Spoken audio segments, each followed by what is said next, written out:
కార్యక్రమంలో పాల్గొంటున్న మీ అందరు కూడా రెండు చేతులెత్తి నమస్కరిస్తూ, నేను 7 మాసాలైంది సినిమాటోగ్రఫీ మినిస్టర్ అయ్యి చాలా మంది ప్రొడ్యూసర్స్, డైరెక్టర్స్, సినిమా హీరోలు క్లాప్స్ కావాలని క్లాప్స్ కొట్టాలి, మీరు ఇంక ఇనాగ్రేషన్ రావాలంటే నేను ఎప్పుడు పోలే. ఎందుకంటే సమయం లేక నా roads and national highways buildings కానీ R&B కానీ పెద్ద శాఖతో పాటు మధ్యలో ఎన్నికలు రావడం, పెద్దగా నాకు ఈ సినిమాల మీద పోవాలని ఇంట్రెస్ట్ కూడా లేకపోవడం. కానీ మా దయాకర్ వచ్చి 10th రోజు ఈవినింగ్ 7 గంటలకు నువ్వు ప్రసాద్ స్టూడియోకి రావాలి అని చెప్పి మంచి ఓకే అని చెప్పిన. ఏ సినిమా ఏంది అని ఏం అడగలే. కానీ అందులో ఒకటి చెప్పిండు, కీరవాణి గారికి కూడా వస్తున్నారు సార్ మీరు కీరవాణి గారు వస్తున్నారు. మనం తెలంగాణ గీతమే కాదు మన దేశానికే ఆస్కార్ అవార్డు తొలిసారి చెప్పించిన. అంటే నాకు ఆయన అంటే చాలా ఇష్టం అని చెప్పి నేను ఆయన పేరు చెప్పిండు.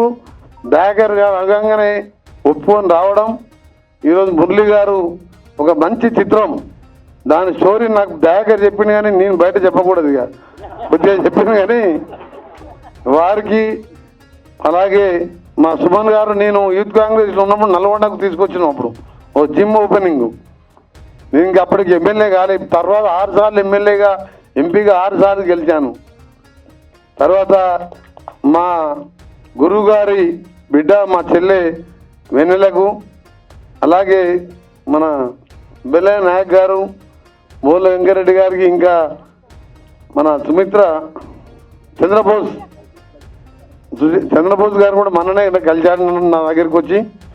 ఇంకా వేదిక మీద ఉన్న చాలా మందికి అందరికీ, అంటే ముఖ్యంగా మా అద్దంకి దయాకర్ నటన చూడలే కానీ ఆయన జ్ఞానం, ఆయన టీవీలలో మాట్లాడే ప్రతి సబ్జెక్టు, ఏ డిబేట్లో పాల్గొన్న అనర్గలుగా మాట్లాడుతూ ప్రతి సమస్య మీద ఎవరు ఏమడిగినా ఎప్పుడు కూడా టీవీలలో చూడండి, ఎప్పుడు రెచ్చిపోడు ఆయన.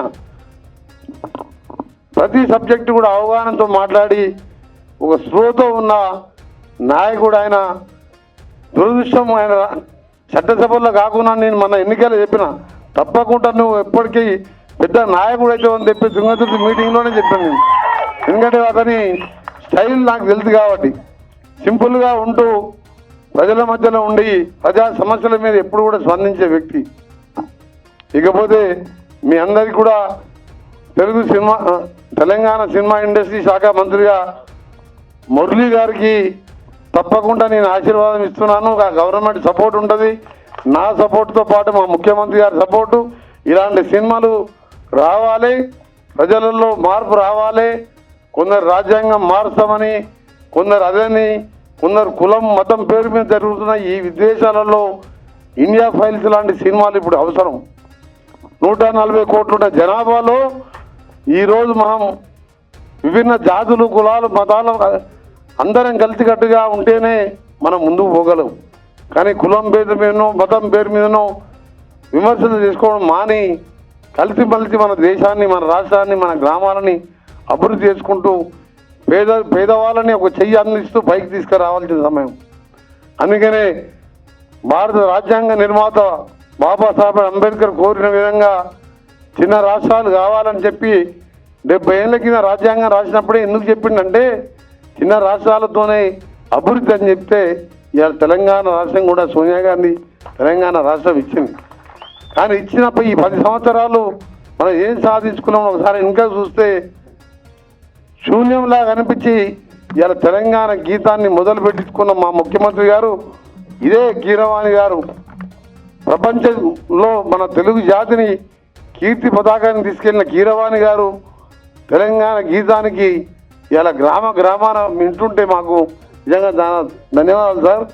ఒక రాష్ట్ర మంత్రిగా కాకుండా ఒక తెలంగాణ ఉద్యమకారునిగా మీకు ధన్యవాదాలు తెలియజేసుకుంటే, మీరు నటించిన అన్నమయ్య సినిమాలు కానీ ప్రతి సినిమా చూస్తాను నేను. ఎందుకంటే సమయం దొరికితే సినిమా చూస్తాను. ఎందుకంటే అదొక్కటే, ఎందుకంటే ఆ టైంలో ఫోన్ మాట్లాడడం కానీ జనరల్గా నేను ఉదయం 4 గంటలకు లేచి 2 గంటలు జిమ్ చేసి ఆ జిమ్ తర్వాత ఎప్పుడు ప్రజలనే ఉంటాను నేను.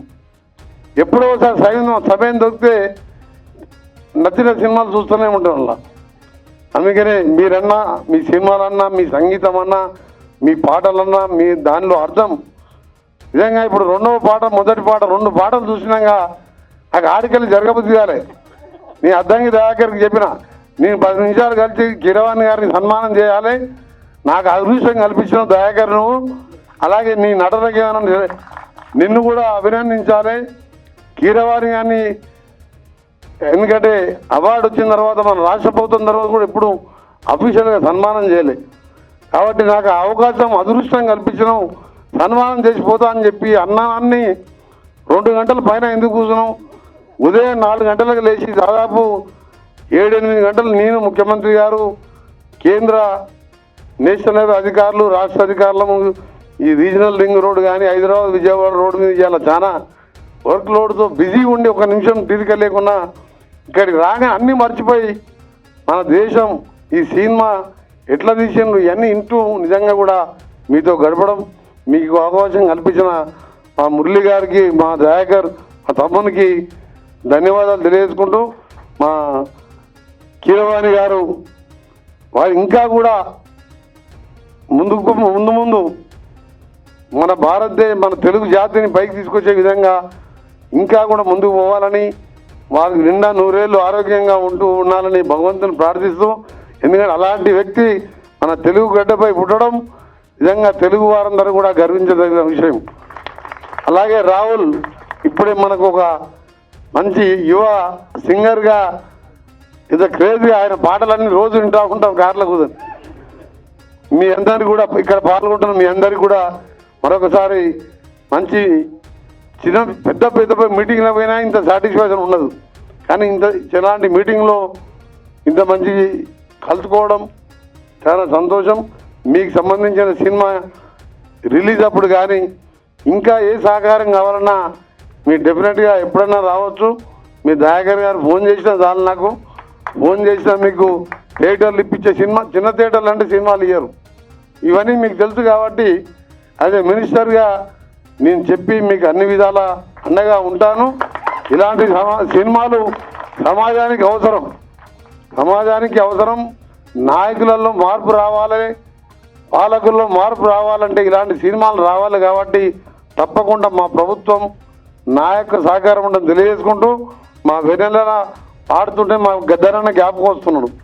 గద్దరన్న నన్ను రేవంత్ రెడ్డి గారు మన్మోహన్ బర్త్డే కలిస్తే నన్ను 10 నిమిషాలు ముద్దు పెట్టుకుని నన్ను వదిలిపెట్టాడు. ఎక్కడ కలిసినా కానీ నేను ఎంపీగా నామినేషన్ వేసి చక్కగా గద్దరన్న ఇంటికి పోతే గద్దరన్న మా వదిన నన్ను విమల వదిన లోపలికి తీసుకుపోయి కూర్చోబెట్టుకొని అలా బెడ్రూమ్లో కూర్చోబెట్టుకొని 1.5 గంటన్నర మాట్లాడి నువ్వు ఏ విధంగా ప్రయాణం చేయాలి అని చెప్తే నువ్వు చేసే కార్యక్రమాలు చెప్పుకుంటూ పోని చెప్తే అంతకుముందు 5 సార్లు ఎమ్మెల్యే గెలిచినావు అని ఎంపీగా ఆయన సలహాతో పోతే 1 పైసా ఖర్చు పెట్టకుండా 8 లక్షల ఓట్లు తీసుకొని ఇవాళ ఎంపీగా గెలిచిన.